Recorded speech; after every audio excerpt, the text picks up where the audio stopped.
අපි බලමු ඔයාගේ හිතේ ඉන්න කෙනා ගැන. එයාට මේ වෙලාවේ ඔයාව අමතක වෙලා නැහැ.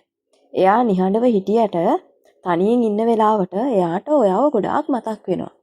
ඔයා ගැන මතක් වුණාම එයාට සතුටක් විතරක් නෙමෙයි පරණ සිදුවීම්, ඔයාලා කතා කරපුවා, එතකොට හිත රිදුන තැන්. එයාට එක දිගට ඒ දේවල් මතක් වෙනවා. එයාගේ හිතේ මේ වෙලාවේ ගොඩාක් ප්‍රශ්න තියෙනවා.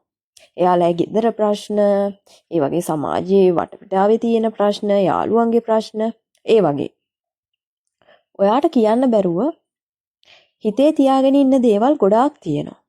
ඒ දේවල් කිව්වොත් තමන්ගේ හිතේ තියෙන ඇත්තම හැඟීම, එයාගේ ඇත්ත ස්වરૂපේ එළියට එයි කියලා එයා හරිම බයයි. සමහර වෙලාවට එයා හිතනවා ඔයාට මැසේජ් කෝල් කරන්න ඕනි කියලා අර එහෙම හිතනවා. හිතලා ෆෝන් එක අතට ගත්තත් ආයෙ හිතනවා එහෙම ඕනේ නැහැ.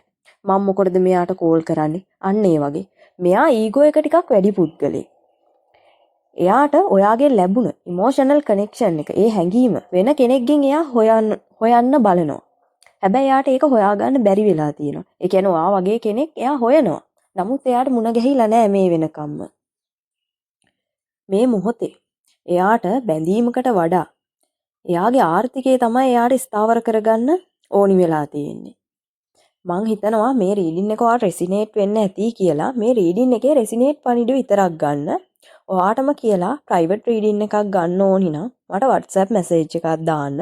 channel එක subscribe කරන්න. ඔයාට සුබ දවසක් වේවා.